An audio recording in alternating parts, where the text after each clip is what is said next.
Hola, buenas tardes a todas y a todos. Soy el doctor José Antonio Durán de la Cruz. En estos momentos me encuentro colaborando en el Centro Nacional de Equidad de Género y Salud Reproductiva como jefe de Departamento de Prevención y Atención a la Violencia Sexual. Les vamos a hablar en los siguientes minutos acerca de la violencia sexual.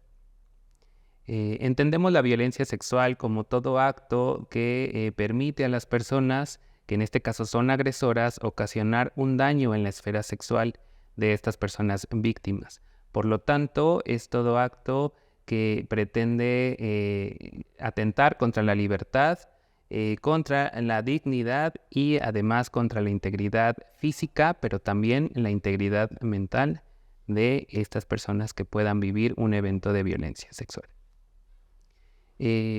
Dentro de las expresiones de la violencia sexual encontraremos diferentes formas y modalidades que van desde expresiones verbales, desde tocamientos, pero entre esta gama de acciones, una de las más severas es la violación sexual.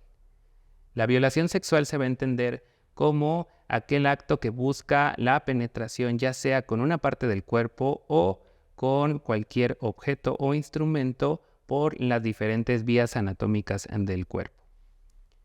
La violación sexual representa un problema de salud pública y, por supuesto, es una de las expresiones más graves de la violencia en general.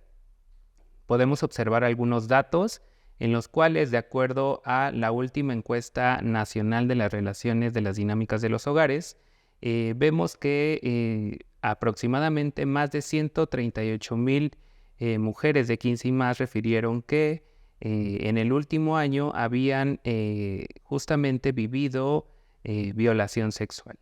Sin embargo, si nos vamos a otros datos y cifras, encontramos que solamente cerca de 20,000 mujeres o personas que vivieron un evento de violencia sexual acudieron a una instancia a levantar una denuncia.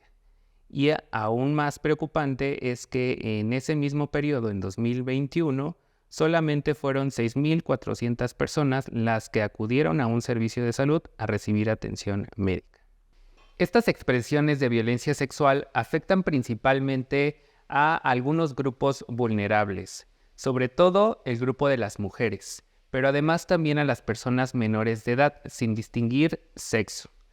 También hay otros grupos vulnerables como las personas adultas mayores, la comunidad LGBTIQ+, y además es importante que al contar con esta información nosotros, ya seamos personal de salud o personas que conviven con estos grupos de riesgo, contemos con información que nos permita identificar algún factor de riesgo o identificar alguna situación que nos orille a pensar que estas personas podrían estar viviendo un evento de violencia sexual.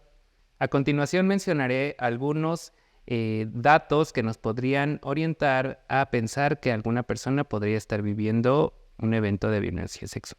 Salud dentro de una consulta general o en alguna atención de salud, encontramos personas que refieren contar con infecciones de transmisión sexual y que éstas sean recurrentes. Además, también identificar que en el caso, por ejemplo, de las mujeres o personas menores tengan alguna infección de vías urinarias recurrentes, esto nos tendría que orillar a pensar en poder indagar un poco más dentro de nuestra historia clínica para poder identificar otros factores o elementos que durante la exploración física nos orillen a confirmar o a descartar algún posible evento de violencia sexual.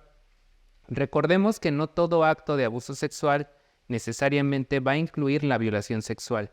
Sin embargo, podemos identificar algunas conductas en el grupo de la población menor. Para el grupo de menores será importante identificar algunos elementos que nos ayuden a orientar esta búsqueda intencionada de signos y síntomas. Por ejemplo, si nosotros, al convivir con alguna persona menor de edad o que se encuentra en la infancia, podemos identificar si hay cambios bruscos en su humor o en su comportamiento, si de repente observamos que en la convivencia con algunos adultos cambia justamente estas maneras de expresar sus comportamientos. Si, por ejemplo, detectamos que durante la noche encontramos, por ejemplo, micciones involuntarias Esto también podría orientar a pensar y indagar un poco más en el comportamiento del menor. En el grupo de adolescentes y algunas niñas, sobre todo de edades mayores a 9 años, en la consulta será importante hacer una búsqueda intencionada en aquellos casos de embarazos. Recordemos que el embarazo en adolescente y el embarazo en el grupo de las infancias no sería una situación normal y por lo tanto estaríamos obligados a hacer una búsqueda intencionada de factores de riesgo o de datos clínicos que nos orillen a pensar que esa persona podría haber vivido un evento de violencia y por lo tanto que ese embarazo sería producto de una violación sexual.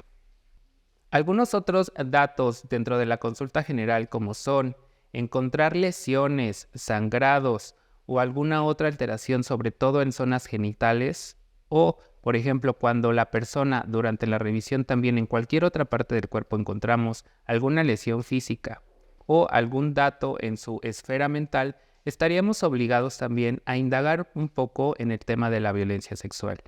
Recordemos que la violencia sexual no necesariamente va a ser un evento aislado y siempre va a estar acompañado o casi siempre va a estar acompañado de violencia física y violencia psicológica.